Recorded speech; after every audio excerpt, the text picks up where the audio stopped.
Dünyada kapers adı ilə tanınan dağ kəvəri kolunun gönçələri və meyvələridir. Bu bitki Azərbaycanda da yetişir, lakin qida kimi geniş istifadə olunmur. Ölkənin müxtəlif yerlərində yer qulağı, çöl qarpızı, qarnıyarıqda yalama çiçəyi kimi də tanınır. Türkiyədə isə ona kapari deyilir. Marinə edilmiş kəvər gönçələri ədviyyatlı, çiçəkli və otlu bir dada malikdir. Marinə edilmiş meyvələr isə yumşaqdır, asanlıqla çeynənir və çoxsaylı tumları moruq və ya böyürtkən tumlarına bənzəyərək dişlərdə xoş xışıltı yaradır. Meyvələrin dadı çiçəklərin dadından çox fərqlənmir. Otlu ləzzət daha az hiss olunur, lakin turşuluq daha aydın duyulur. Kəvər gönçələri və meyvələri əsas yeməklərə əlavə kimi salatlara və soslara qatılır. Həm gönçələr, həm də kəvər meyvələri vitaminlər və flavonoidlər sayəsində faydalıdır.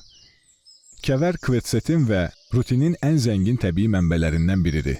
Kvetsetin iltihab əleyhinə antihistamin təsiri göstərir. Rutin isə kapilyar divarlarını möhkəmləndirməyə və qan dövranını yaxşılaşdırmağa kömək edir.